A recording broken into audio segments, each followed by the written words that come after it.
Imagine a PhD student looking to ply his trade in one of the premier institutes of the country. He gets the admission through his sheer hard work, works diligently, conducts the research with utmost sincerity, and the final frontier between him and having the doctor title in front of his name is the submission of the final thesis. However, it is rejected outrightly because the student is somewhat leaning to the right end of the spectrum and the professor is the true patron of the leftist ideology. This hypothetical situation might appear over-exaggerated or tad stretched out, but unfortunately, no. It is indeed the sad reality that plagues most of the educational institutes across the country.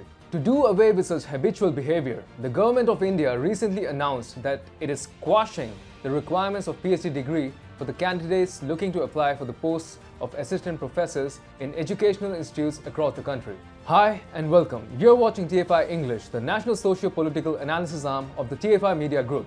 I'm your host Siddharth, and in this video, I will tell you about the central government's decision to put a temporary halt on the mandatory postdoctoral or PhD degree for the post of assistant professor. Let's begin. The central government, through Union Education Minister Dharmendra Pradhan on Thursday, conveyed the decision that it had put a temporary halt on the mandatory postdoctoral or PhD degree for the post of assistant professor. Talking to the media, Pradhan said, "We were receiving a lot of requests from candidates who wanted to apply for the post of assistant professor, but they were unable to fulfill their PhD requirements." In 2018, the government had issued the order that is specified that in order to be hired as the assistant professor post, candidates will need to have PhD and NET will not be the only criteria for recruitment. The reasoning cited at the time by the then Education Minister was, it will improve the quality of higher education to attract and retain the best talent in the country. This was announced in 2018 under the University Grants Commission regulations,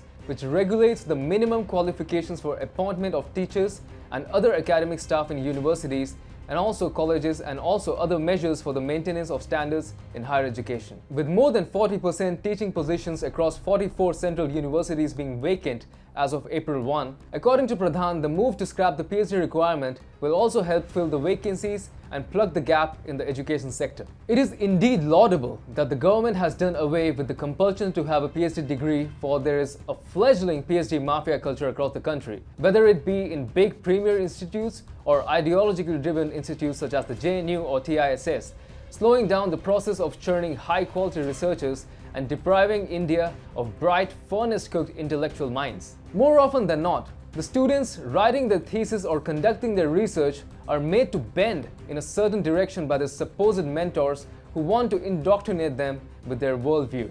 Moreover, several researches have been conducted over the years that show that gender bias is still a gargantuan problem that the fairer sex faces on the higher education level predominantly.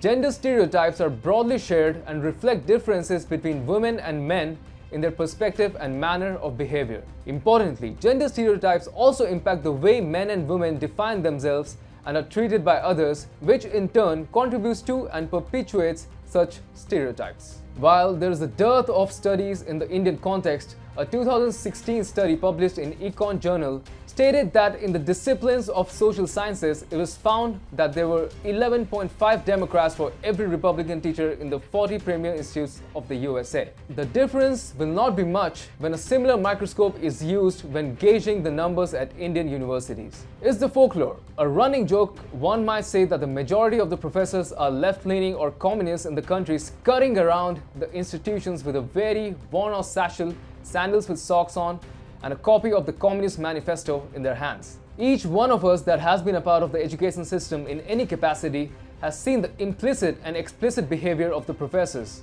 Going against the tide can often lead to disastrous consequences. Now, the PhD students are widely seen by academics as a cheap workforce.